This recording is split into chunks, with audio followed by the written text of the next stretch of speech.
We are mock drafting on the Sonic Truth Dynasty podcast with Jax Falcone from the Undroppables and, of course, Theo Greminger from Player Profiler.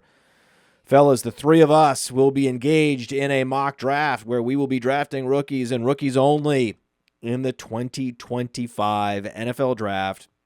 The big question is, who gets the 101? So we drew for the 101 before we started recording. Who got it? You got it, Matt. We gave you the 101. You got the 101. You're in the pilot seat right now. You get to make the easiest decision of your entire life. Okay, I have a question about this easy decision, okay?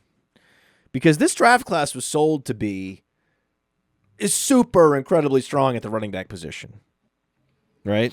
And, for that reason, I was like, man, maybe we could argue that you could in some universe, it's on par with the 2024 draft. And then we had this argument that Jax won handily, and I'm now feeling as strong as ever that the 2024 NFL draft for Dynasty, with the incredible breadth of talent at the wide receiver position and the quarterback position and Brock Bowers, and we did have some running backs break out like Bucky Irving, one of the better draft classes in my memory. And that there's no way this draft class will even remotely compare. So that's where I am. I'm at a place where I'm like, maybe it's a little bit better too. There's no way that the 2025 draft can remotely compare. And one of the key reasons for that is that there is a clear-cut number one running back that everybody wants. It's not a debate.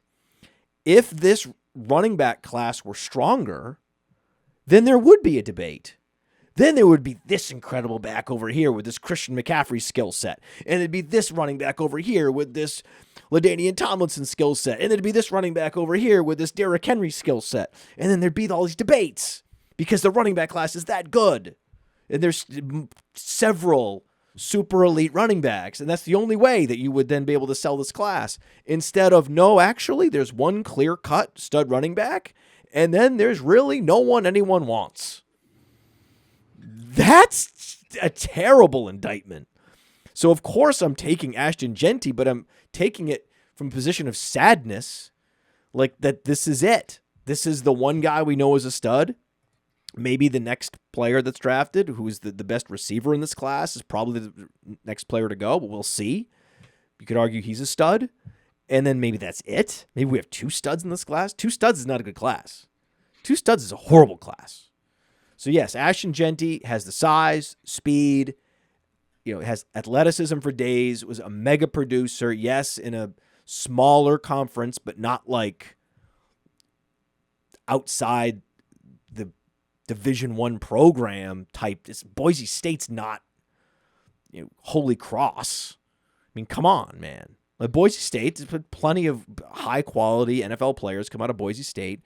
So that it's the next Bijan is here in Ashton Jeanty. Could be a top 10 pick. Could land with Dallas. So for all those reasons, and that there's not a clear-cut elite quarterback, because this is a super flex format. If there was a quarterback that was anything close to Jaden Daniels, I'd be selecting him, but there is no one like that. So this draft class is particularly barren for Superflex drafters. So if you are in Superflex, I would suggest dealing this pick if possible, putting it on the block, seeing what you can get for it, because it's bad out here.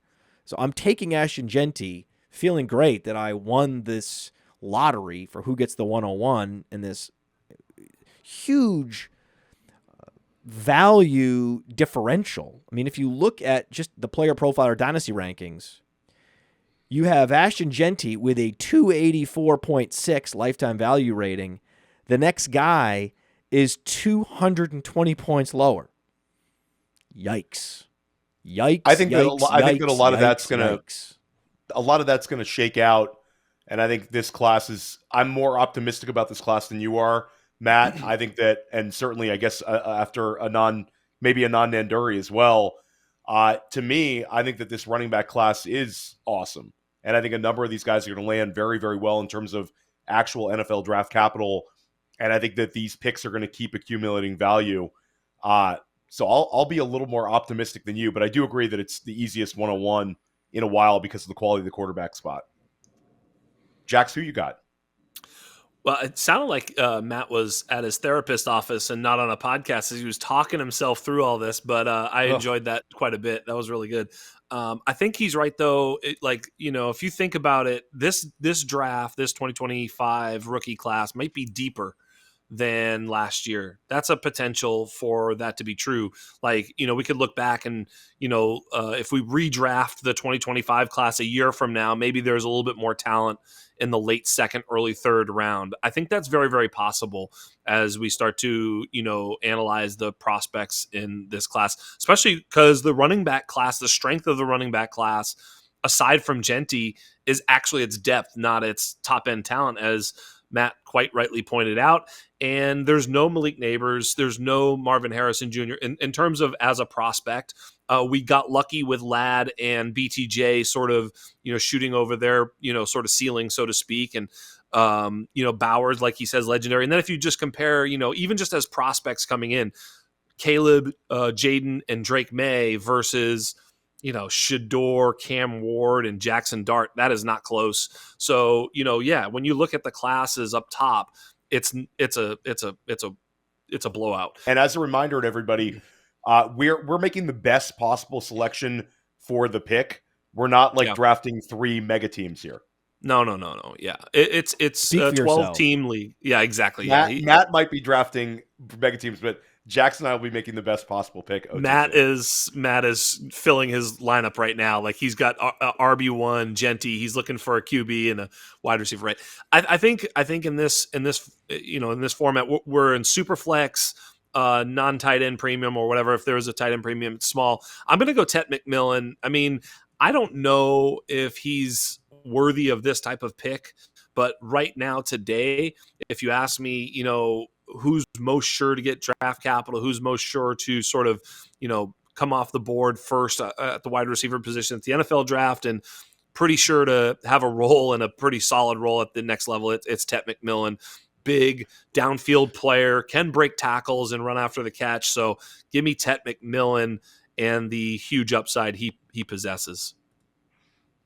Yeah, I mean, I think that's a very solid pick. I think when push comes to shove, I had this discussion with a player, a very good high stakes dynasty manager this morning. That does Tet hold on to the 102 in single QB leagues, and does he hold on to this sort of draft capital in superflex leagues? Like Jax, if you knew the landing spots of some of the quarterbacks, this might be a quarterback pick. And if there's a second running back that gets in the first round, depending on the landing spot, that could end up being the pick. But Tet is super safe. We really like him at Player Profiler. He's a guy that we've been enthusiastic about for a while. It's a rare combination of a wide receiver who's 6'5", 212, and if he's a shade under 6'5", he's going to be 6'4". He's very tall, catches everything, big-time producer. But that sort of size combined with the potential to be a 150 target guy at the next level. You're talking about like a Drake London type, that sort of level of wide receiver. Very safe pick, and he has some upside if he lands correctly. I know we've talked about the New England Patriots, him sort of landing in a situation like that where he gets a immediate path to targets. He would do well. So I will be the risky one. I think there's a lot of back and forth about who the QB1 in this class is, especially after the Senior Bowl. Jaxson Dart had a strong Senior Bowl. There's certainly a lot of people that are still on Shedeur Sanders. I'm going to say Cam Ward, and I'm going to be ahead of consensus on Cam Ward. I think Cam Ward has a cannon of an arm. This is a guy that's had success in multiple situations, an earn-it guy. Like Shedeur Sanders played at Jackson State, but he was an elite recruit that decided to go play for his dad. Cam Ward was a small school guy in a small high school in Texas, ends up going to Incarnate Word, lights it up, goes to Washington State, lights it up, then goes to Miami and has a fantastic season. I think he has potential to have a little bit of mobility in the pros. I liken him, Matt, to a Baker Mayfield, good Baker Mayfield, Tampa Bay Baker Mayfield, I think, in terms of where I think he'll end up. So I'm going to take Cam Ward at the 103. I could have gone running back here, but I'm going to open up the quarterbacks. This is Superflex, and I think Cam Ward will be the first quarterback selected. And I see a lot of people projecting Abdul Carter to the number 1 pick right now. I still think at the end of the day, it's going to be Cam Ward. I think some team is going to want Cam Ward at 101. Why not? Yeah. Right, why not? And this is Superflex. And there are 2 quarterbacks that you want in Superflex in this draft. So you guys are making my life really easy. I mean, if I told you could start off a Superflex draft with Ashton Jeanty and then come right back with Shedeur Sanders, I mean, you would do it. You would absolutely do it. But these are 2 separate teams. I get it. I get it. I'm drafting 4 times with 4 separate teams in the first round. This is not one super team. Doug Martin and Andy Dalton. But this is amazing. Like I'm excited to get Shedeur Sanders. Always go quarterback, right? Think about all the Superflex drafters. Even if you didn't get production from Michael Penix, you're glad you took him, right? You're glad you took Bo Nix. You're glad you took Drake May. Most of the time, even those that drafted Carson Wentz were happy after year 1 having drafted Carson Wentz, even though he didn't even play that well as a rookie. They showed enough. And then the next year it was an MVP candidate, and hopefully you sold high at that point. But most of these quarterbacks will give you a sell window, even if you start having bad vibes, unless it's like a complete catastrophe like Anthony Richardson. So the Anthony Richardson complete catastrophes are out there, but this is a coach's son. This is a different situation than we've seen with the mega busts. I don't think it's possible for Shedeur Sanders to be a mega bust quarterback. I think he's going to provide enough playmaking ability to just run the offense, make things happen, and won't be uncoachable, won't be arriving broken in the box like some of these bust quarterbacks of the past. So I'm hopeful. I want Shedeur Sanders. I'm taking that chance regardless, because after Shedeur Sanders, whoa, man, you want the 101, you want the 104 in Superflex, and then after the 104, ouch. And on the Dynasty Dominator app, we have all the rookies available on the Dynasty Dominator app. So go to the App Store, search Dynasty Dominator. It's $5, and you can see all the lifetime values of the players, all the rookies. You can do a trade analysis, and those draft pick values are loaded. So you can say, okay, I'm going to get the 104, the 105 in Superflex. It was interesting to see the valuation crater after you get past the 104. Now, there's a chance if you have the 105 that someone would draft someone else, not Shedeur Sanders, not Cam Ward. So it's possible if you're at the 105 that your league mate makes a mistake in front of you. You don't want to give your league mates all the credit in the world. I mean, part of the valuation of the draft picks in the Dynasty Dominator app is this assumption, this probability that there is a mistake made earlier and that a great player that shouldn't make it to you makes it to you. That probability is baked in to those draft pick valuations. But I don't have to worry about it because I'm at the 104. I get Shedeur Sanders. It's Superflex. Thank you very much. I'm not so sure I agree with any of that, but I think Tet McMillan, and there's 2 other wide receivers that are pretty close to Tet, so I don't really view this as a big drop-off from that pick. I also think that if Jaxson Dart gets top 15 draft capital, I will have him as the quarterback 2 in this class over Shedeur Sanders. So, when it comes right down to it, I disagree because, I'd be happy to take Jaxson Dart right here. If you tell me he goes top 15, I would click the button, and who knows who made the mistake. It's maybe a Bo Nix, Michael Penix situation with Shedeur and Dart. I think Shedeur is not as good a prospect, in my opinion, as Penix, although he's pretty good, but somewhere in that ballpark as a prospect. And I think Dart is in the Bo Nix sort of phylum as well. I don't think he's that far off. Again, these guys can miss big time. And if he doesn't get the draft capital, then obviously he moves way back down. All that being said, I'll agree with you on post Senior Bowl. I think there's enough steam where I think all 3 of these guys are going to be top 9 picks. And I think like what Matt brought up with Shedeur, I think the writing's on the wall. I think the steam is going to be there. Sanders is a polarizing one but there's a ton to like as a starting quarterback. Like, he's extremely accurate. He's got the size. Matt, we don't have to worry about any of the stuff with like Anthony Richardson, Trey Lance, with Sanders, Ward, because these guys, we've so much tape of them. They've started so many college games, extremely experienced. I think like Sanders is going to end up being somewhere like a Geno Smith, Seattle level guy. But yeah, he's going to be a long time NFL starter. Without the athleticism of Geno, he's I had Felix Sharp on the program, and he said sort of the high end is like a Drew Brees. Otherwise it's like an Andy Dalton, Tua Tagovailoa, right? He's a pocket quarterback who is the point guard, right? Who can sort of he's very accurate, very decisive, good player, but he's not going to bring you any rushing upside. So as he could be Mac Jones for all we know. He's in that sort of. I don't know about that. No, I don't know Jared about that Goff. I will push back on that. Not possible. He ran a 4.65 in high school. What? He ran a 4.65 in high school. So all of a sudden he's going to start scrambling and making plays out of the pocket? He doesn't have to. Neither did C.J. Stroud.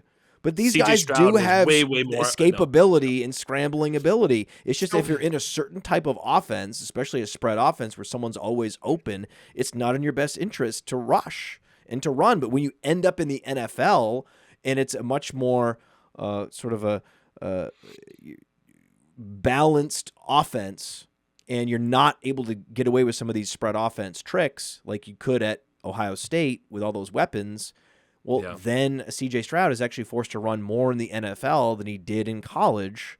And you see this time and time again. I mean, Justin Fields actually didn't run a lot at Ohio State. Okay. He ran a lot more with Chicago than he ever did in college. I'm not saying Shedeur Sanders is going to run a lot. But it's in his range of outcomes. In high school, he did show athleticism, which was one of the reasons why he was such a heavily touted recruit. And then 67 touchdowns and less than 10 interceptions the last 2 seasons. So to me, he reminds me of more of a Dak Prescott, not Andy Dalton. And Jax, I'll say that I think of some of the negatives with Sanders is he took so many sacks at Colorado, but he cleaned that up a little bit more this year. I think that was an indictment in some of the line play there. But yeah, I'm sort of with you guys in the sense that I can see the downside here, but I think with Sanders, he's so experienced. He's going to be drafted by a team where he's going to be an instant starter. And I think he's in the mix for a number of these teams. Like if he gets past New York at 3, I think there's a number of teams that would clean him up in the top 10, even though there's going to be some teams that potentially have Dart ahead of him. So I'll say that we'll feel a little bit better about all 3 of these quarterbacks after the actual NFL draft. That's sort of my take on the situation, because I think the draft capital is going to be there. Continue with your pick. Egbuka. Give me Emeka. Expand on that one.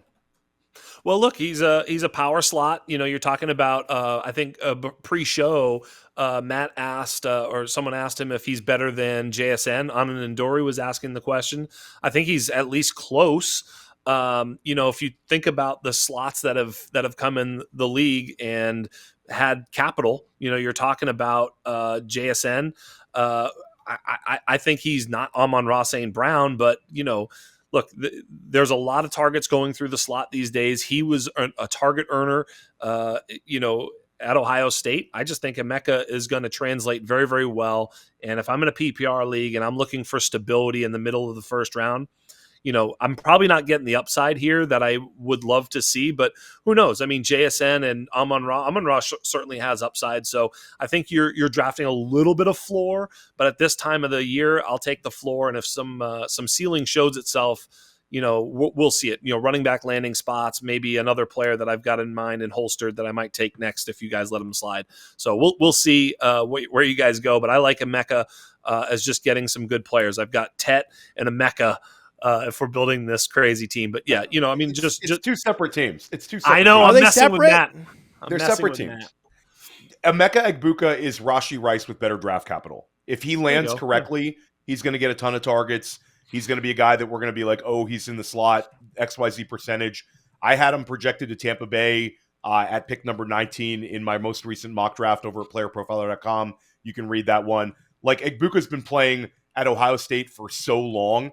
And this is also a guy that bet on himself, went back to school. This is a guy we would have been, even with regards to how good the 2024 wide receiver class was. Matt, when I did like my initial rankings last year, like a year ago at this time, I had Egbuka inside of the first round for single QB leagues. So like he was a guy I was on last year as a prospect, but he probably would have been a second round pick. Now he's going to be a first round pick. So it was an appropriate bet.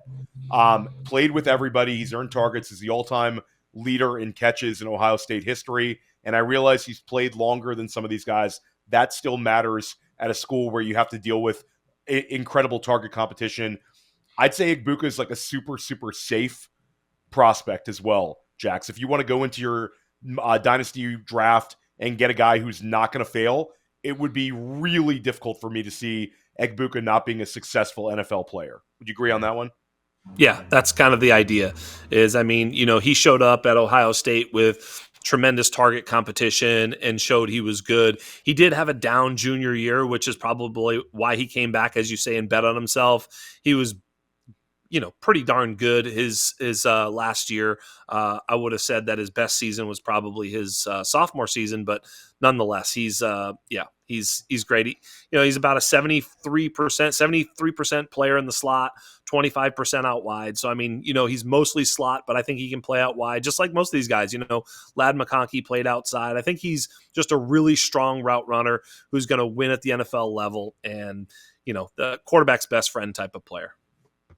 So for me, I'm OTC here, and I think this is the time where I probably would have gone with a running back at pick number 5, as much as I like Egbuka. There's a group of running backs here that are all awesome, and I think that's going to be reflected in early ADP. It's certainly reflected in our Dynasty rankings. Guys that we expect to be instant impact potential running backs in the NFL. Then there's a group of running backs after those running backs who, if they land correctly, are going to skyrocket because the profiles are strong. But I love Omarion Hampton. Omarion Hampton set the single season total yardage record at UNC last year. In the first year without Drake May, he was able to thrive. With Drake May, he was able to thrive. He is a plus pass catcher, over 60 receptions the last 2 years combined.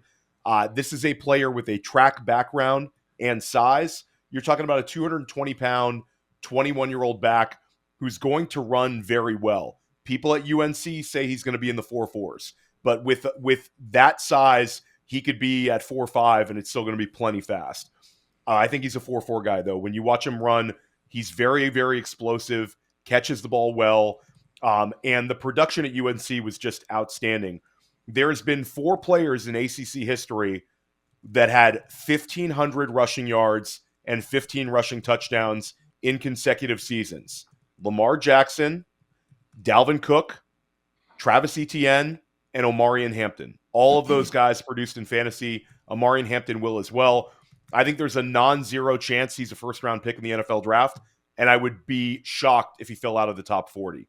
This is a running back that NFL teams are going to like, and I think he's going to be one that's going to gain value after the NFL draft. How did you guys do this to me? Honestly, you're finding a way to fade Shedeur Sanders, one of the more solid quarterback prospects to come along. Again, maybe the upside isn't quite what it is, though. I think he's some combination of C.J. Stroud and Dak Prescott, and so I love it. And I don't think he's anything close to Jaxson Dart. And now let me get this straight. You're giving me Caleb Johnson? Is this a thing that's happening? So this is what I get. So in a super flex league where this draft class is heavily weighted toward running back talent, Ashton Jeanty, Shedeur Sanders, and now Caleb Johnson. This is a thing that's happening. You didn't take Caleb Johnson. Wait. You did. You actually didn't take Caleb Johnson, Theo. I am Omarion Hampton, Caleb Johnson back-to-back in my rankings now. The difference is between the two of them. Production-wise, they were both there this season. Omarion Hampton's going to run faster. That's my difference is I think Caleb Johnson could be a really, really good pro. I think he could end up being a David Montgomery type RB1. And I think that Omarion Hampton if he runs like I think he's going to run, I think the upside's going to be higher there. So of the 220-pound, 21-year-old backs in this class, they're both good answers, but I am team Omarion Hampton. That's just my guy, my flag plant right now. How heavy do you think Kaleb Johnson is?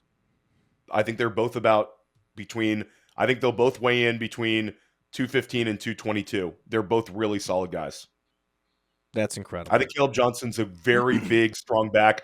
And the thing about Kaleb Johnson is the people don't remember, like, no back in this class gained more value this year than Kaleb Johnson.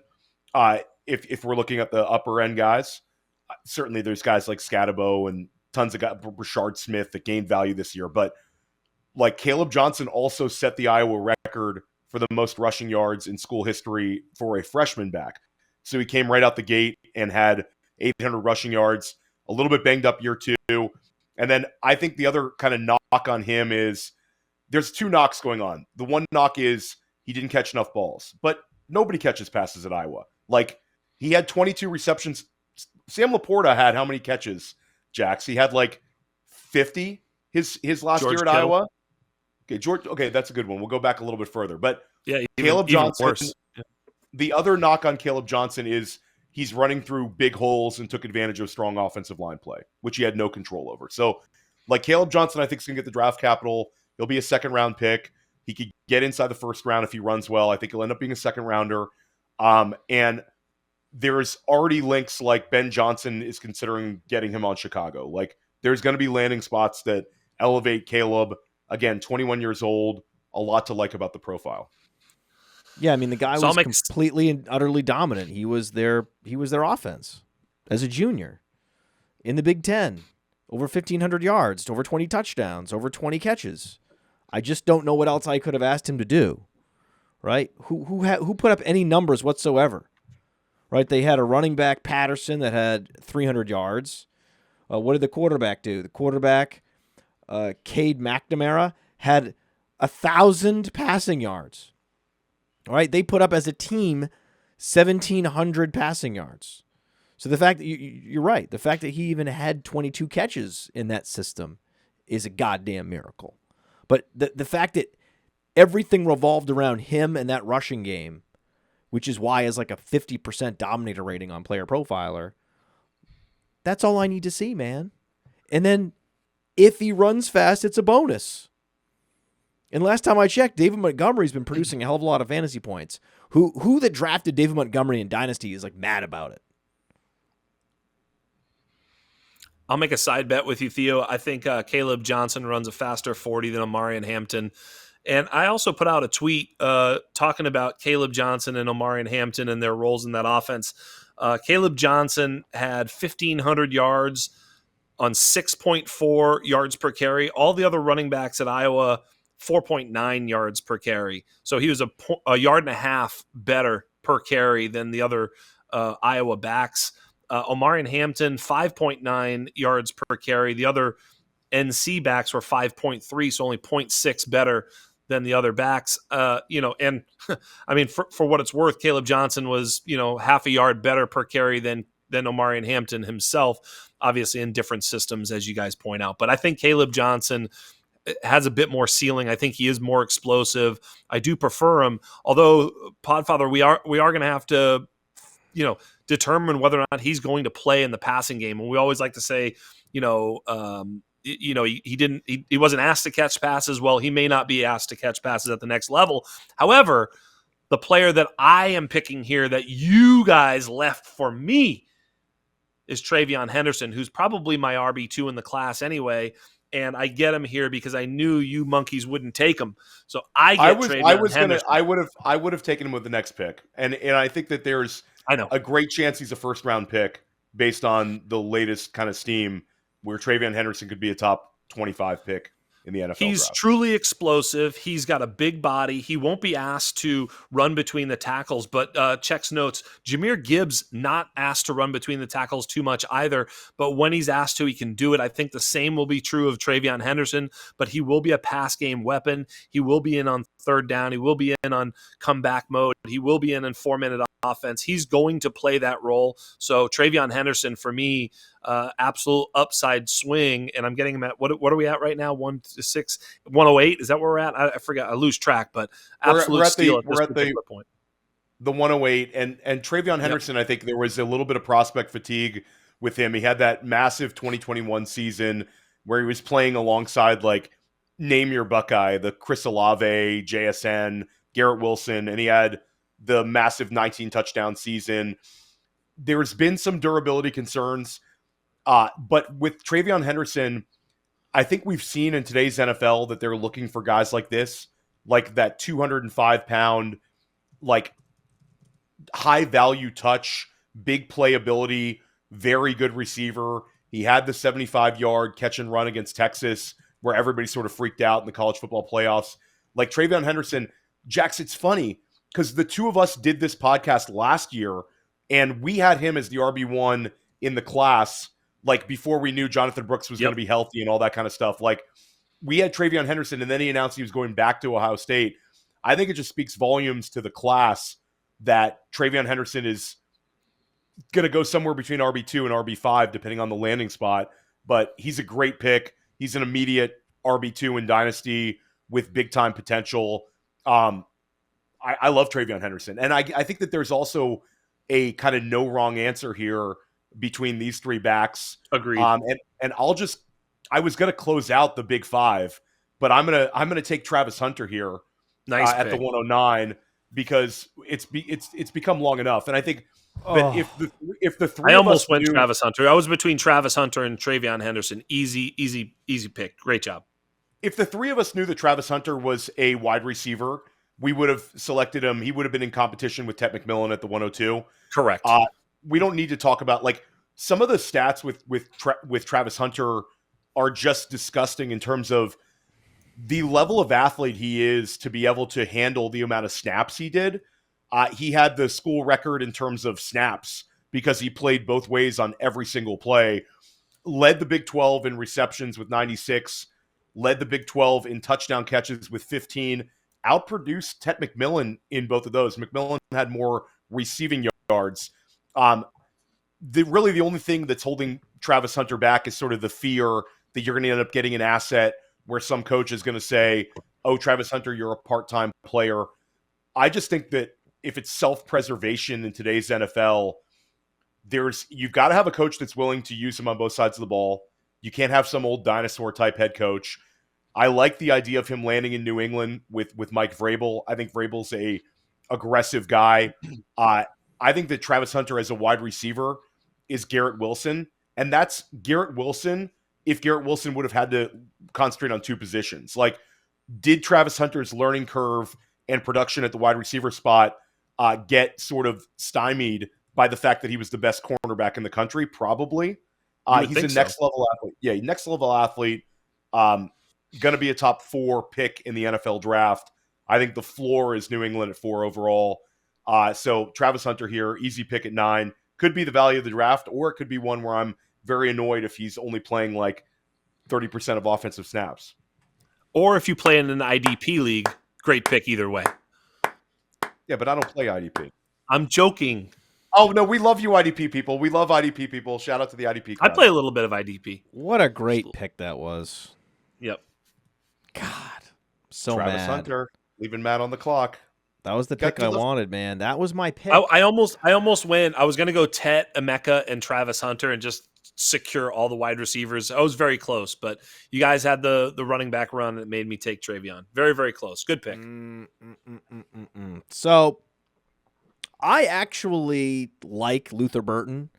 I love that sophomore production, and typically like a down junior year is a buying opportunity to buy, super productive sophomores because a lot can go wrong.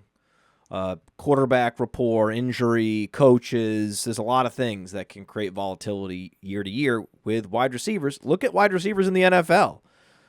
Most of them are skew up and down just depending on situations and injuries and so many factors and forces. So the chalk move for most people, I think, would be to go Luther Burton here. But I go back and I look at the draft from last year. Okay, we look at all the first round receivers. Right, that was a great class. Remember that class for receivers? Remember that? Remember these receivers, guys? Remember these? Marvin Harrison Jr. Right, problem with Marvin. He lost value. Like Marv lost value. Malik Neighbors accrued value. Rome Odunze lost value. Okay, we'll keep going. What about, say, Xavier Worthy? Did he lose value, or just is he on par with where he was? Yeah, held value. He just held his value. Ricky Pearsall lost value. Xavier Leggett lost value. And if we go to the next round, Keon Coleman was, wow, right? No good. So here's Keon Coleman's value from last year.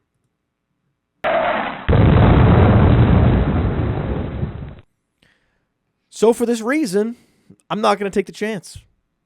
Not when Judkins is on the board. Why would I? Like, why?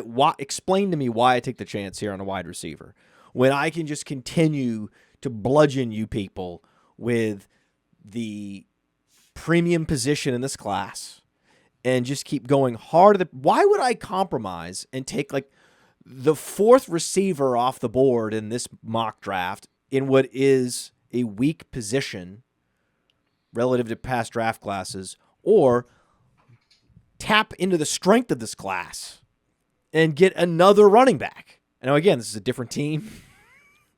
This is my fourth team that I'm drafting for. This is not a super team. I don't have Sanders and Jeanty and Johnson. I'm going Judkins. Because, hey, TreVeyon Henderson's great, but Judkins got 1,000 yards and was pushing Henderson off the field in a lot of different game situations. And it's I know that you're projecting Henderson to go earlier because you're thinking he's going to be faster, more explosive, and he's going to have that Gibbs draft capital, that Gibbs buzz heading into the draft. Maybe. We'll see what happens. But the guy that checks all the boxes, size, speed, also caught more than 20 passes last year. Judkins, baby. Let's go. Judkins, it's another one, Jax, where this year people were like a little bit of prospect fatigue with it.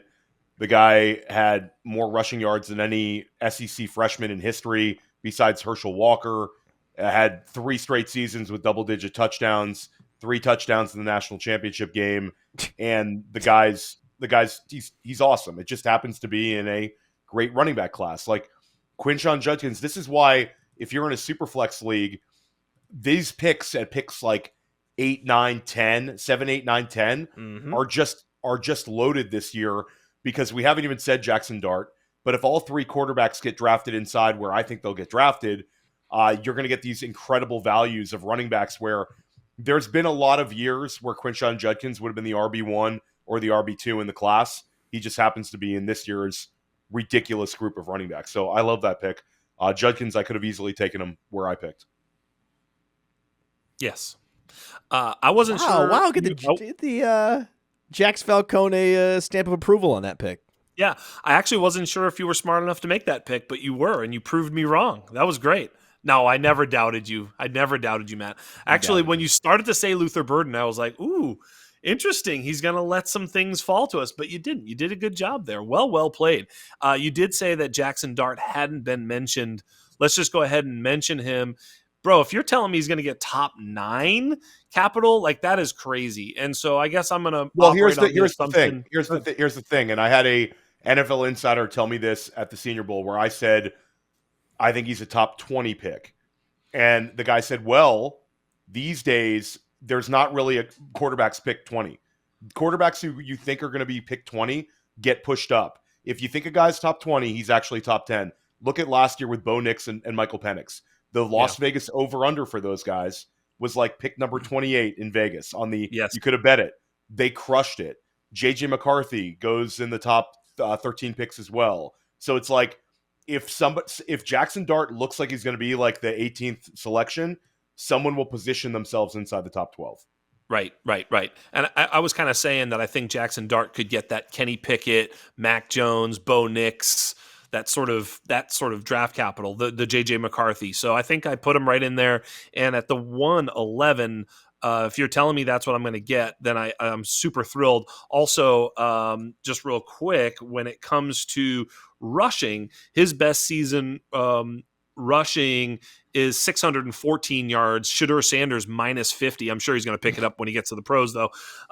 614. That is better than Kaleb Williams. That is better than Bo Nix. Even that's better than Mahomes in college. That's better than even Josh Allen was in college. Better than Joe Burrow.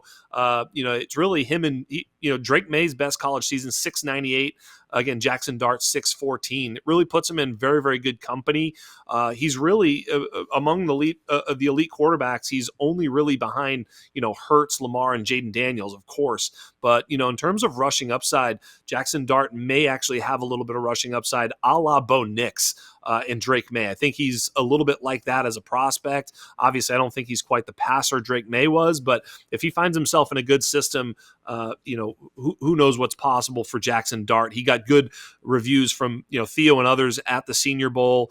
His metrics are pretty strong. So give me Jaxson Dart here at the 111 in a super flex draft. Thank you so very much. We keep going back on the rushing production. I will say one thing with Jaxson Dart. I think he's an opportunistic scrambler at the next level. I don't think he's some guy like if you put Shedeur Sanders in the Ole Miss system, he would have had more rushing yardage. It's just my opinion. I think Sanders had to do a lot at Colorado. Would you agree on that, Jax? Like Colorado, like the talent base was there at like some of the upper level guys, but Ole Miss this year might have more drafted players than they're going to be like top 5 in terms of drafted players. Like I get it. I just don't want to pile on Shedeur. I think that's a popular I'm not piling thing to on do these Shedeur. days. Yeah. Okay. I'm more picking on Matt. It's Shedeur's fine. I just, having fun. Fine. New Orleans at number 9, the Jets at number 7. If we have the quarterback steam that could happen, and I think it's very popular now to project Hunter and Carter as the two like generational prospects in this draft class. I know Anand Nanduri's on that as well. Yes, but I think Cam Ward, Sanders, and Dart have enough to them, and then there's nothing after. There's Jalen Milroe is going to be an intriguing one for this thing of ours, but not necessarily like in terms of the draft capital. So I think that's a fine pick to make. And I think Burden would be a fine pick to make. I could go back to the running back but I'm going to flag plant one of my favorite tight ends in this class. Yeah, I was close. Good job. I mean, look, Tyler Warren is awesome.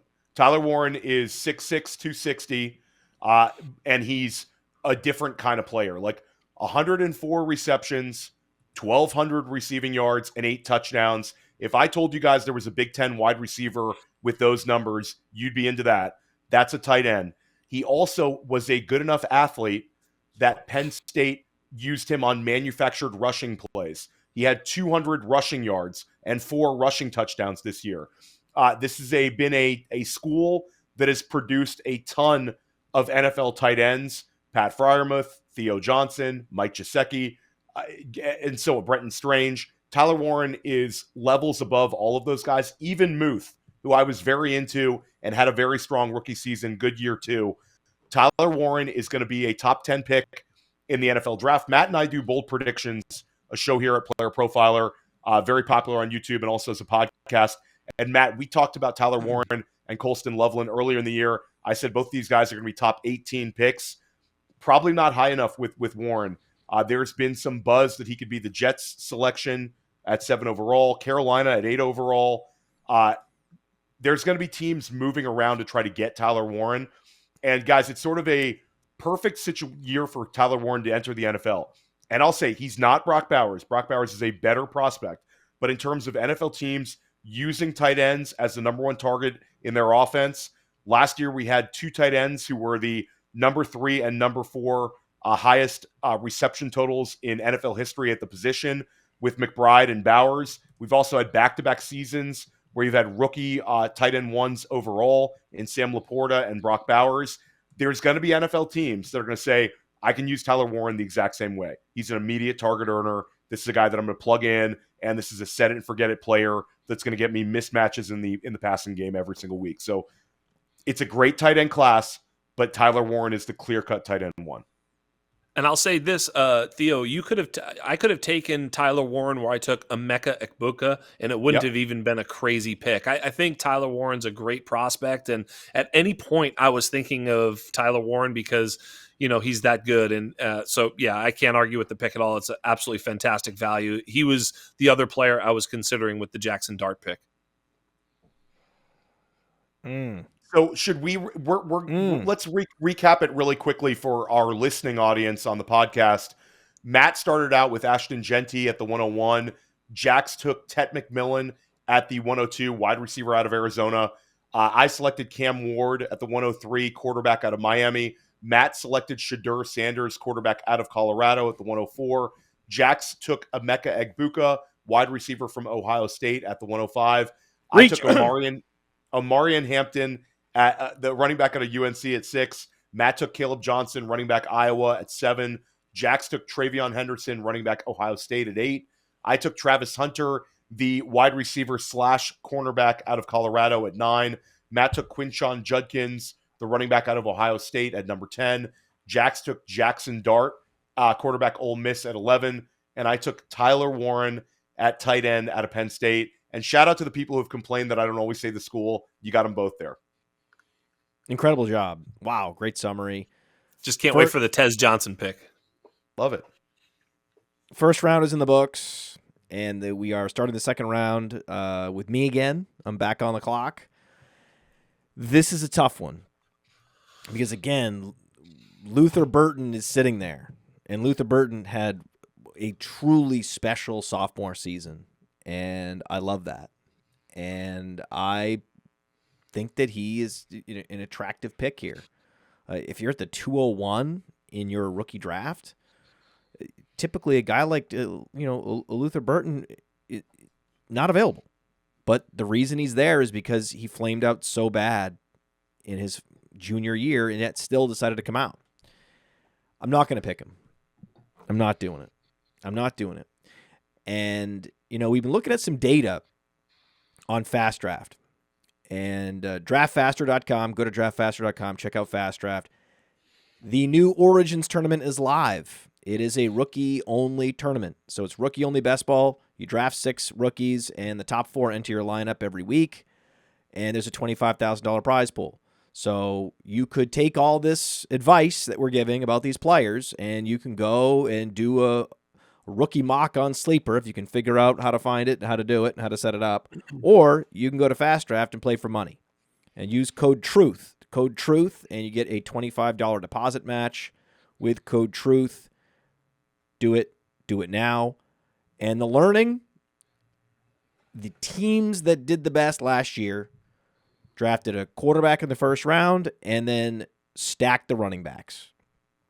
And it's no surprise that those teams that drafted with that positional cadence in actual Dynasty rookie drafts had the same success. So if you drafted Bucky Irving, if you drafted Tyrone Tracy, if you drafted even Ray Davis, Braylon Allen, these selections accrued value. And if you went with a wide receiver because he went at the end of the first round, because you liked his athleticism or you liked his potential or you liked his landing spot, whether it be Liggett or Keon Coleman or a number of other bust wide receivers, they lost value. You could argue Xavier Worthy had a great year for a rookie, and yet he just maintained his dynasty value. So I think Luther Burton is scary. He's not a guy that I would be overweight on Fast Draft. I think that this would be the year to just pound running backs in that format, considering that strategy worked even last year with so many hits at wide receiver and tight end, and yet still the running backs ruled the day. So I'm going back to that, and I'm learning from that, and I'm just not stopping. I'm not stopping the drafting of running backs. And speaking of Bucky Irving, that Bucky Irving prototype is going to go a little earlier this year in rookie drafts. There's a little bit more of an appreciation for that guy. And in past years, I wouldn't have drafted him at 190 pounds, but he certainly looks like he can put on weight, get up to 200 at least. He runs a sub 4.40. We haven't seen it yet. We have to see it at the combine or at his pro day, but puts up close to 1,500 rushing yards, gets that threshold that we're looking for, the 20 catch threshold in the SEC. Barely 20 years old, comes out early. Dylan Sampson, that's who I'm going with. You know what, Dylan Sampson, explosive runner. You talk about Jahmyr Gibbs archetype. Why not Dylan Sampson right here? I like Sampson. I think it's a little early for me on Sampson. I like Sampson though. I got into this with a couple people. I think I'll have Sampson a little bit lower. There's a few other running backs I think I'm going to put ahead of him, but I think Sampson. There's like a hatred are these? Let me guess. Are these Senior Bowl running backs you're going to put ahead of him? Well, I think Ollie Gordon's going to go ahead of him. I think that's like Ollie Gordon. I think at the end of the day, there's a non-zero chance that Ollie Gordon goes ahead of Quinshon Judkins in our Dynasty rookie drafts based on landing spots. Like Ollie Gordon, I think we can get into Ollie Gordon in a second, but I'll back up. I'll do one counter argument with the Sampson is a lot of hatred, Jax, with Sampson is the Tennessee offense. All these analysts love hating on Tennessee production because a bunch of these guys have sort of not done what we thought they'd do at the pros. I think Dylan Sampson is a better prospect at this point in the process than Jalen Wright was a year ago. And I might be on an island with that one, but I think Dylan Sampson is a good prospect. With Jalen Wright on the team at age 19, this guy put up over 600 yards. Yeah. So he's an impressive prospect to me, absolutely. And I will say, those of you checking the rookie rankings on Player Profiler, we are in the midst of a giant update to the rookie rankings. So we had the initial rookie rankings that published, and then the Senior Bowl has happened, and a bunch of sort of leaked memos have come out about where some of these guys are going to get drafted and where players, most notably, Travis Hunter vaulting now because of the idea that he's going to be a wide receiver at the NFL level. Whereas when we initially published these rookie rankings, the speculation was that he would come out as a cornerback, so he was lower. So you're going to see a guy like Travis Hunter, a guy like Ollie Gordon, they're going to vault, and players like Luther Burton are going to come down. And that update is scheduled for this week. So even when you're watching this on YouTube, the rookie rankings on Player Profiler may already be updated. So check those out, playerprofiler.com. And you can use code PODFATHER, and you get to $25 off the all-in package. But the Dynasty Deluxe package has everything, not just the rankings, but the trade analyzer, the trade finder, the Dynasty Sync with Sleeper and FFPC, so you can see the needs across your leagues to propose trades. So lots of great tools there. Again, playerprofiler.com. Dynasty rankings are going to be updated very soon. And a lot of the sentiment that you're hearing today is going to be reflected in those rankings. I'm going to stick with Dylan Sampson. I'm not undoing that pick. I feel very strongly about this pick. Now maybe you're going to go and say Ollie Gordon's a better prospect. We'll see. The good news is you did not snipe either one of us with that pick. I will say, I don't know. I think I'm going to do it. I think I'm going to do it right here.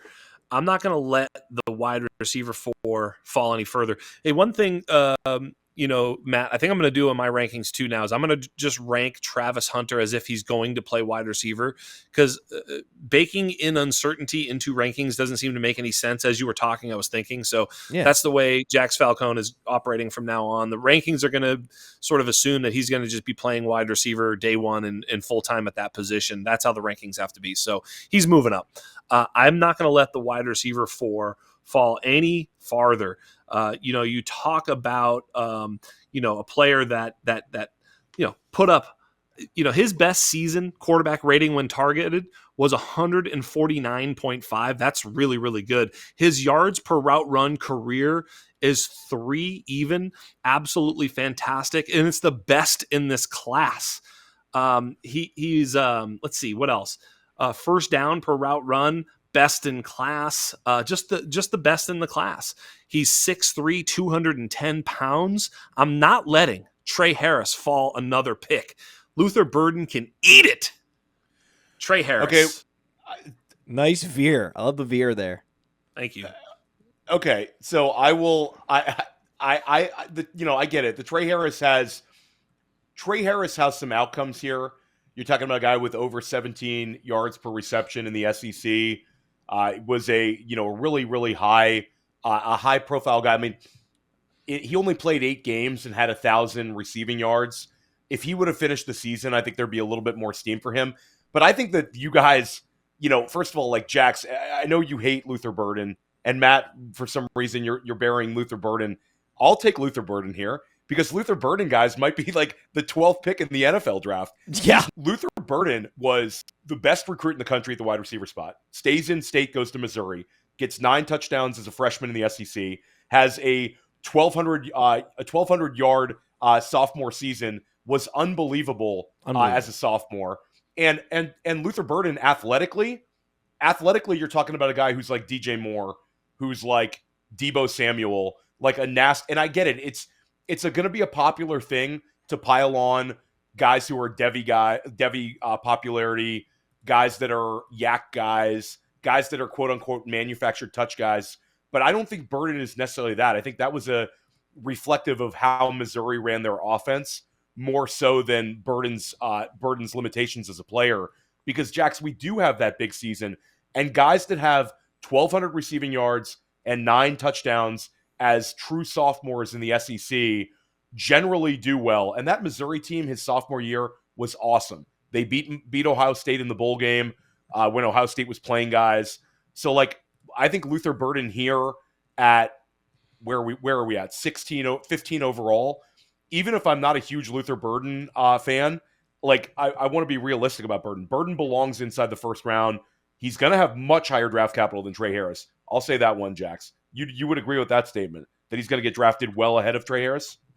I don't know that. I mean, we've had a lot of surprises in the past with draft capital. We thought that Anthony Richardson would not go in the first round and that Will Levis would go in the first round. If you remember, Will Levis was patting his girlfriend's ass in the green room waiting to be picked and never went in the first round. So, we see a lot of stuff that surprises us every single year. So,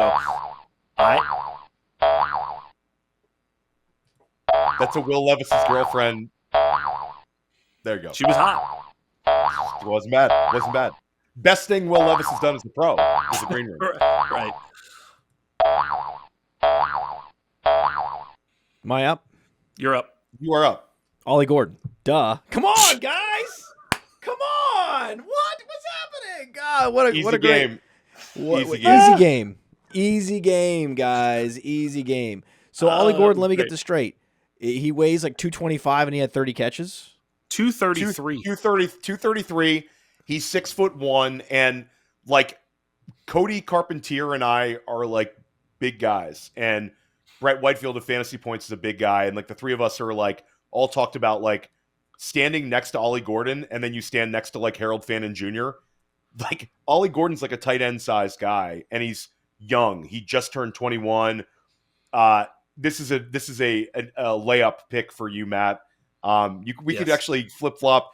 Shout out to Kirk, our producer. Let's do some deep editing. Cody, our video producer. Let's go back and let's edit these 2 picks and let's flip flop the Podfathers picks. No need. This is all the same team. Wait, they're different teams. No, wait, different teams. It's the same process. I don't really need to break this one down. You know that you got a big box stuffing running back.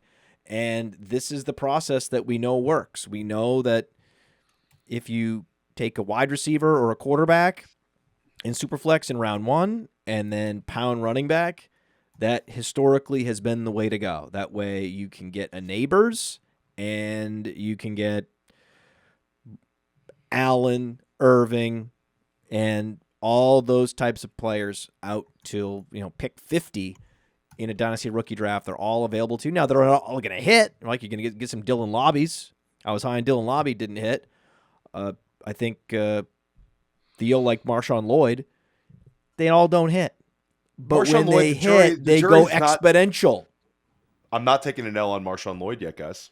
I'm not doing it. He lost value. Okay, he lost value. I'm not taking a hit. an L. I'm not taking an L on Roma Dunze, but you have to agree he lost some value. Not the most durable player that I've ever drafted on my dynasty teams. Jax is up. I'm going to take a player I don't even like, but I've learned that if you take players you don't like, a la Bo Nix last year, you tend to win in Dynasty when the value finds you. I feel like the value is finding me here with this pick, and as much as there are some other players I really like better but don't have them ranked as high, I'm taking Jalen Milroe here. Jalen Milroe could get that sort of 1-2 turn draft capital. Who knows? He could surprise us and get earlier draft capital. He looked real sloppy at the Senior Bowl. He does have a lot of fatal flaws that probably will haunt him and prevent him from being a starting quarterback in the NFL. But at this particular point, if he's anywhere close to the 1-2 turn or better in the NFL draft, getting him here at the 205, I think we're at, you really can't beat that type of value, especially for a quarterback who has that Konami code game-breaking upside a la Jalen Hurts. So, yeah, kind of a easy smash pick, value-driven Jalen Milroe. Lock it in. Any thoughts after scouting Jalen Milroe, Theo? Okay, so Milroe was interesting because day one was sort of a disaster. And a lot of people will stop their evaluations after day one at the Senior Bowl. Like, that's it. I've seen day one. It's whatever. But Milroe was actually very good day two. He's got a ton of zip on his throws. He was, not the most accurate down there, but he did have some very impressive throws. But Milroe's 220, and he's going to run a 4.4. So, he'll run in the 4.4s. And when people are like, Theo, you're an idiot, he's not going to be a 4.4 guy. He hit 22.5 miles per hour. So the miles per hour data that we get from college these days is not always an equal, there's not like an exact formula because the 40 is different. But if you hit 22.5 miles per hour in a game, you're fast as F. To not curse on the pod. You're super fast. And Milroe's also a guy where the profile, certain NFL teams are going to like him. The guy beat Georgia. He had some big college wins. Alabama quarterback, so he was in the limelight. Ended poorly. The end of the season was not good. But Jalen Milroe, graduated college 2 years ago. He's working on his master's degree. He's young. There's going to be some things that NFL teams like with Milroe, the person, and I think that'll help him. And like I keep saying, I've said this on a few shows this week, all it takes is one. If an NFL team wants to build their offense around Jalen Milroe and he gets somewhat draft capital similar to a Will Levis, he's going to get that opportunity. But he's not Jalen Hurts. Jalen Hurts was a better college player than Jalen Milroe. But the trajectory as a pro, the dream trajectory is the same.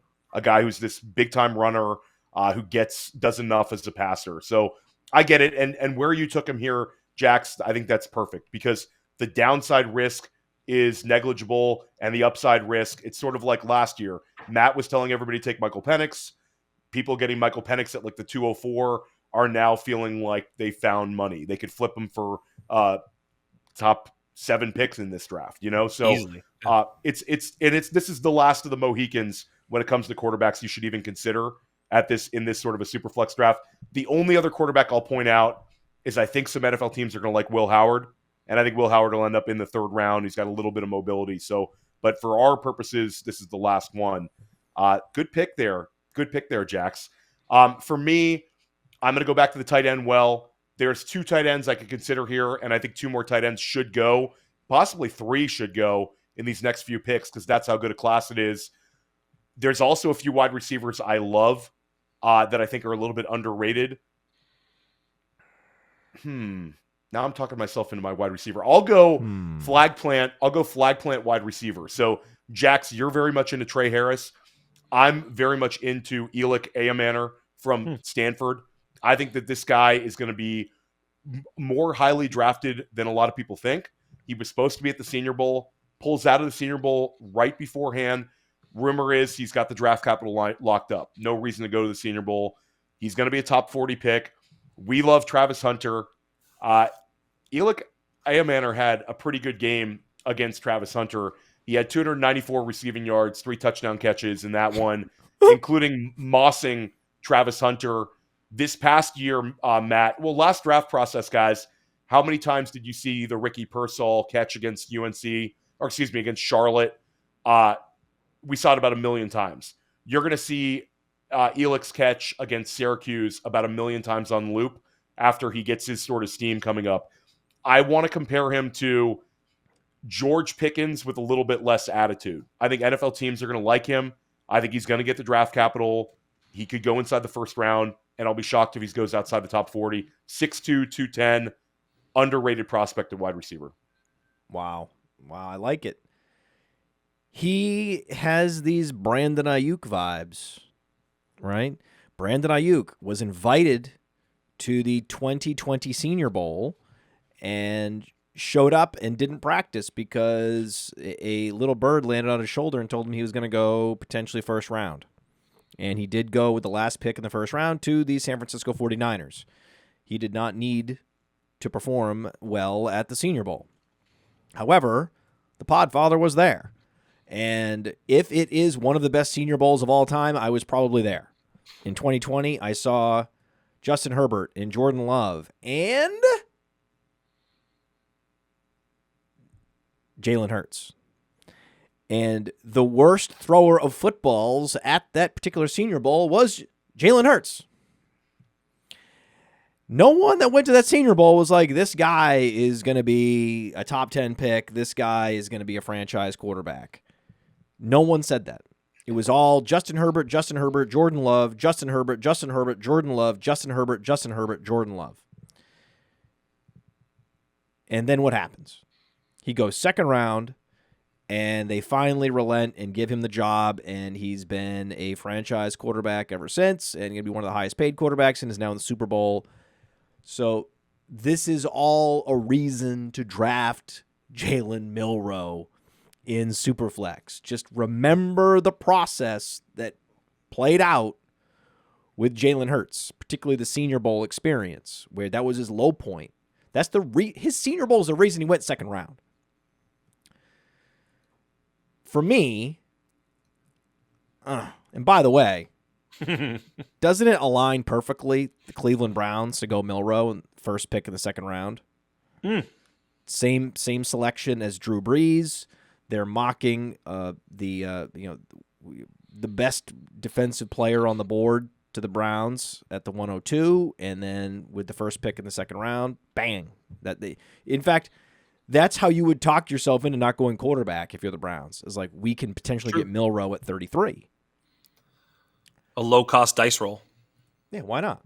So I think I'm just going to keep doing this. I mean, you guys are not drafting running backs in the strongest running back class in recent memory. And so this guy is interesting in that, Woody Marks, old, 24 years old, but we've seen a lot of old running backs break out in the NFL and not be that particularly necessary to be super young, prolific producer in college. It matters much less in our models for running back. And so I'm just going to go Woody Marks and check the box and just continue to load up on running back, follow the process. Yes, there's going to be a receiver that breaks out that wasn't drafted in the first round. Last year, it was Jalen McMillan, right? You're gonna miss on a Jalen McMillan with this if you draft this way. If you just take best running back available in rounds 2 through 4 or 2 through 6 of a Dynasty rookie draft, you're gonna miss on a Jalen McMillan. That is going to happen. But you're gonna hit on the Tyrone Tracy's over and over and over again. And so I don't need to know much about Woody Marks to know he's the best pick. I like this pick. Woody Marks is great. He's a pass catching upside back with size. So, he's sort of the poor man's TreVeyon Henderson. So it's a good pick. I like it. He's played multiple systems. He knows he's very versatile going into the next level. So Woody Marks, great pick. I was thinking the same type of thing. I'm going to game theory this pick as well. I really want a different player, but I'm pretty sure you guys are going to pick him. So I'm going to push and I'm going to take Devin Neal out of Kansas, another running back. Really good pick. Yep. And I think, Devin Neal, kind of reminds me of Ray Davis in the fact that he's like a guy who's good, who we think is good, who's probably not elite, but is good and will get on a team and play. And then you're like, hey, he's good. And I think that's who he is. Yeah. Oh, look, he's just good. I think he's good. He's just good. Like he's not, he's just good. And if he plays, he'll be able to be, he'll have RB1 upside if he's starting on a team, and he'll probably be the RB2 on his team wherever he's drafted. And, he'll be one of those Ray Davis type handcuffs that, could be drafted with purpose. You just never know. But I think Devin Neal is #good at football. Devin Neal weighed in at 220 at the Senior Bowl, which was a massive win. The thinking was he was going to be Woody Marks size. He was going to be 208, 210, weighed 220. I spoke to Devin Neal down there, and I also spoke to some people that are sort of in the know. I think that there's some rumors that Devin Neal is going to run a blazing 40 at the combine too, and be a speed guy. This is why when we update the rookie rankings, Devin Neal is going to shoot up. Well, here, guys, a little spoiler alert. We're not going to give you the full rookie rankings, but in our update to our running back rankings for the 2025 class, Devin Neal is going to be the RB7. And for all intents and purposes, he helped himself. And it's funny because if you were doing an all Senior Bowl team, it would have been Ollie Gordon and Brashard Smith as the two running backs. But Devin Neal was the one who I think with that weigh in, and he looks really good. The production, three years, 1,000+ rushing yards at Kansas. Another guy who stayed in state like Luther Burden. And when you watch the receiving highlights, it's criminal that Kansas didn't get him more targets. He's nasty in the screen game. I think Devin Neal is a great pick, Jax. Really, really good one. There's a hive with Devin Neal. Like, fantasy-wise, I think there's a hive with him right now, too. If he lands correctly at the end of day 3, this will be a rookie draft riser. Like, he's a name brand right now with a lot of people really like him. I have him as my RB7. I have him as RB7. We will have him at RB7 as well. Me and you're always just running pure, Jax, with your rankings. Buddy. And I also will be, if you want Jax's rookie rankings, my rookie rankings, you want to look at them, you're gonna have opportunity. The Player Profiler rookie guide is going to be awesome. You get my rankings, you get Jax's rankings, you get John Lobb's rankings, and you get Cody Carpentier's rankings all in one place. We'll have a cumulative average between the four of us. You'll also have all of our individual pages if you want to follow one analyst. It's going to be very cool. That should be available right at the end of the month. It should be a very, very cool thing. So for me at 21, guys, I could go back to the wide receiver well. I could go to the running back well. But I'm going to take Colston Loveland, a set it and forget it tight end for us. There's 2 or 3 more tight ends that I'm very into. I think that this is a draft class where you're going to have 4 tight ends inside of like the top 45 picks. I think you'll have 2 inside of the first round. Colston Loveland's going to be like a top 23 pick. I think the Denver Broncos would love to get him where they pick. I think Cincinnati will be in the mix for Colston Loveland. I think the Indianapolis Colts will be in the mix for Colston Loveland. He's 20 years old. He's comparable athletically to like a Sam Laporta. This was a player that on Michigan's national championship team as a sophomore and 19-year-old, he had 3 fewer receptions than Roman Wilson. Was the second leading receiver on that national championship team.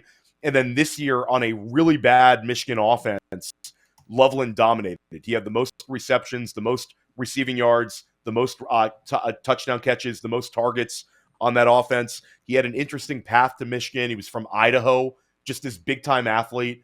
And I think teams are going to really, really like him at the NFL level. Colston Loveland, lock it in. This is a good pick for me here. I like this value. Terrible. Absolutely terrible. Great pick. You are tainted by Brock Bowers. Most Absolutely of the time, these tight ends, they do not fire in year 1 and they lose value heading into year 2. You have an exception like Brock Bowers, a true generational player, and now you're taking tight end 2, 3 off the board in 2025, chasing that high, and that is a mistake. This is a transformative year at the tight end position for us in Dynasty in terms of the draft capital that's going to be reflected and in terms of the talent of the position. This is going to be a year where 2 years from now, you're going to look back and say, I wish I drafted a tight end out of the 2025 class. It's a running back year. It's a tight end year. This tight end class is sick. I have one more pick remaining. Is that correct? According to my calculations, we all have one more pick remaining. Okay. And I'm not going to let this one get by me. I know Devin Neal was supposed to be here, and I had planned to pick him, and Jax is a son of a bitch. So I'm going to have to take a guy that is not nearly that big, but is actually an even better receiver. Could be faster, probably not. But, I mean, was that wow factor player at the Senior Bowl? He's going to be one of our big risers in our rookie rankings. And this seems early, but this is my process. And this has been a profitable process for 10 straight years in Dynasty, is to lean into players like this at these particular selections. This is pick number 22 in a Dynasty rookie draft. And with that pick, I am selecting Brashard Smith. Brashard Smith put up huge yardage numbers at SMU. Yes, SMU, that is, yes, Conference USA, ACC type conference. It's not the SEC. I get it. But relatively competitive. 40 catches, the 1,300 yards, and the wow factor at the Senior Bowl. This is what I'm looking for.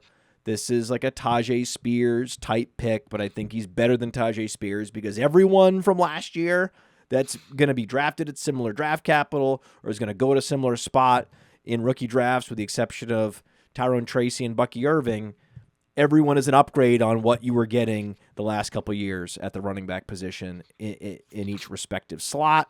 So I'm going to lean into this Brashard Smith. I'm going to make sure I get him. I'm worried that one of you two would grab him. So why not just select him here? It's my last pick. Good night. Drive home safe. The last three wide receiver to running back conversion guys that we've been excited about at this point in the process have all hit. I mean, we talk about Antonio Gibson. We talk about 2 straight Tyrone years Tracy, with 10-plus touchdowns in the NFL. Tyrone Tracy and now Brashard Smith. And I think stylistically, he's different than Bucky, but you can do a lot of the Bucky things with Brashard Smith. Another guy who weighed in where we want to see, like size-wise, he's comparable to like a James Cook. He's 200 pounds, and this was a guy that we were worried about being sub 200. So like Brashard Smith, when I say he was the most impressive receiving back at the Senior Bowl, I mean, he was a wide receiver at Miami for a reason. He looked like it against those linebackers and safeties. So Brashard Smith certainly gaining a lot of value. I think this pick will be higher than most mock drafts will have him, but I think it's just because people haven't fully reacted to the Senior Bowl. Any thoughts on that, Jax? Yeah, I mean, drafting these running backs, there's so many. Like, I don't know where I have them all, right? I don't know where I have them ranked, but, you know, there's going to be Bashel Tutin, RJ Harvey, Damian Martinez, Cam Scatabo, DJ Giddens, Jordan James, Trevor Etienne. Like, you can go down the list. I think, you know, you could just be smashing running back over and over and over again right now. But I think when we fast forward to post-combine, post-draft, there's going to be some guys that just go undrafted. There's going to be some guys that, you know, get drafted in the 6th round. The Zach Evans treatment. Remember Zach Evans? Like, you know, we did mock drafts at this time of the year, and we were taking Sean Tucker and Zach Evans in the 1st round. I mean, Jermar Jefferson. Remember that? Right? I mean, guys, I'm not trying to hurt anybody's sensibilities. What's this guy? Jared Dokes out of Cincinnati had a little high for that. Yeah.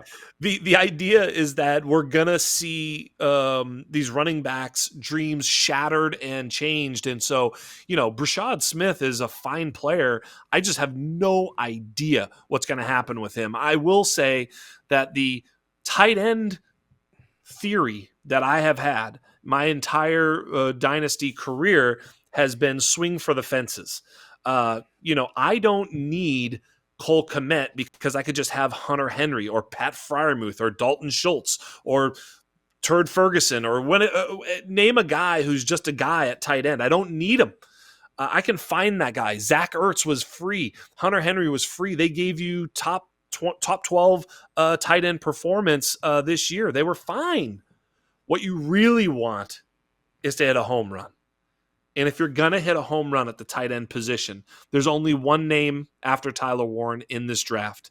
And it's not your guy, Theo. It's my guy. Harold Fannin Jr. is the answer. Harold Fannin Jr., his numbers would qualify him as one of the top 5 wide receivers in this class if he played wide receiver. He is an absolute machine. He posted consecutive years of 139 and 123 passer rating when targeted these past 2 seasons. His yards per route run, 2.62, and this past year, 3.76. His 2.99 career yards per route run would rank him second in this class, only behind my boo, Trey Harris. I mean, that's it. He was better on a yards per route run basis than Tet McMillan, Travis Hunter, Emeka Egbuka, Luther Burden, and all those players.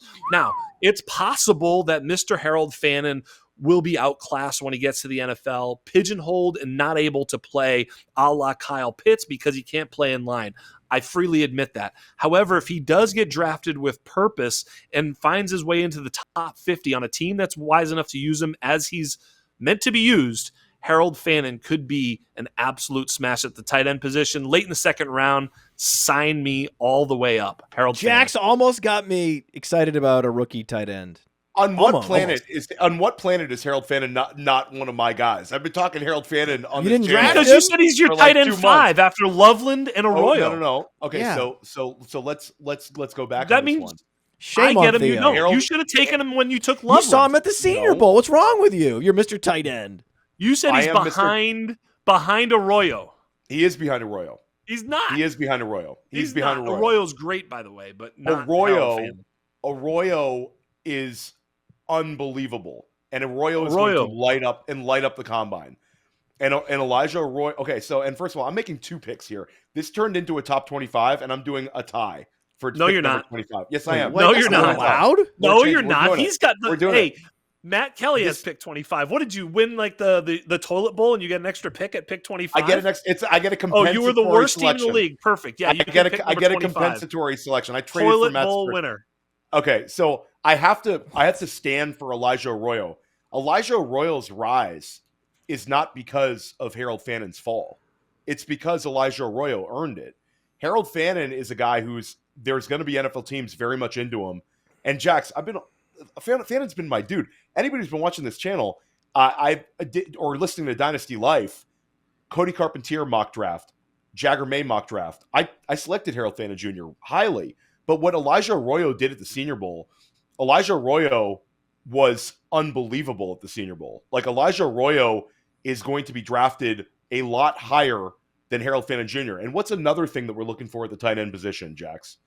And this is the anatomy of a tight end. You've talked about this. It's outstanding athleticism is one of the prerequisites for tight end production. Name a super unathletic tight end who's doing it at the NFL level right now.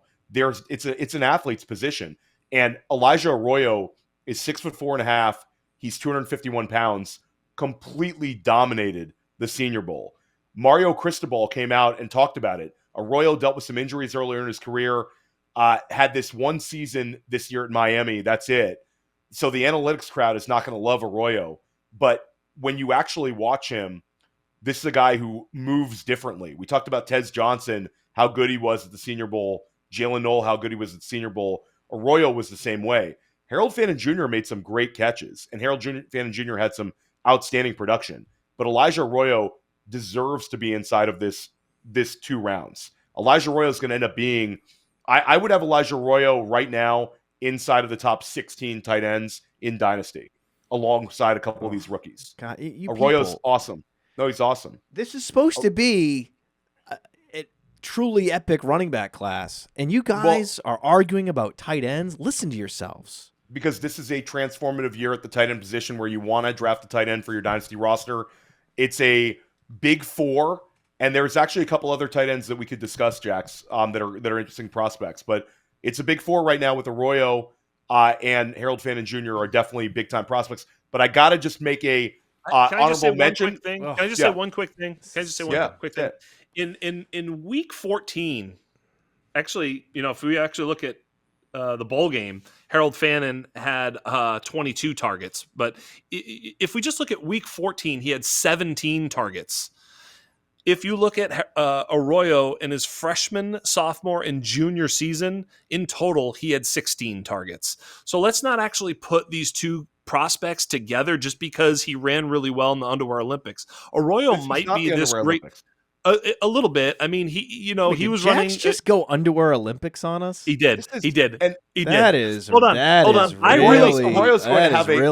What are you doing, dude? Arroyo's going to have a very nice. Cliche alert! Cliche alert! Cliche alert! Cliche alert! Cliche alert! Jax, why don't we go for the people and talk about the Harold Fannin Jr. argument is not the bowl game. It's the Harold Fannin Jr. argument is, hey, he had this unbelievable year. He had the most catches, the most receiving yards ever by a tight end in college football history. But what did he do against good competition? He ripped up Penn State and he ripped up Texas A&M. That's the big argument. But let's say this. Arroyo deserves to be in this big four in what is a transformative tight end position for the 2025 draft class. But I have to give an honorable mention. I made the Arroyo pick because you made the Fannin pick. Yes. I have to go honorable mention. This is not an official pick, but Matthew Golden, if we're doing this a month from now, is inside of this. Matthew Golden is sick. And Matthew Golden is going to continue rising up NFL draft boards all the way up until we actually see the NFL draft, because Golden, what he was able to do at the end of the season at Texas, against Georgia, against Arizona State, his 1 year as a Texas Longhorn, again, had led Texas in receiving touchdowns, averaged over 17 yards per reception in the SEC. He's a big play artist. He's got yak ability. I think that this wide receiver class has been way too beat up, and I think Matthew Golden, Elic, Ayomanor, Trey Harris are kind of reflective as to why people shouldn't be beating up this class. Like, there's some prospects here. From the Podfather to you, I deeply appreciate you tuning in. And many ask, what can I do? What can I do to help support the host, the research they do, the production costs? Go to playerprofiler.com, Dynasty Deluxe, World Famous Draft Kit, Rankings, DFS Dominator, and of course, data analysis. Subscribe to any one of those, and you support all of us and take Player Profiler to the moon.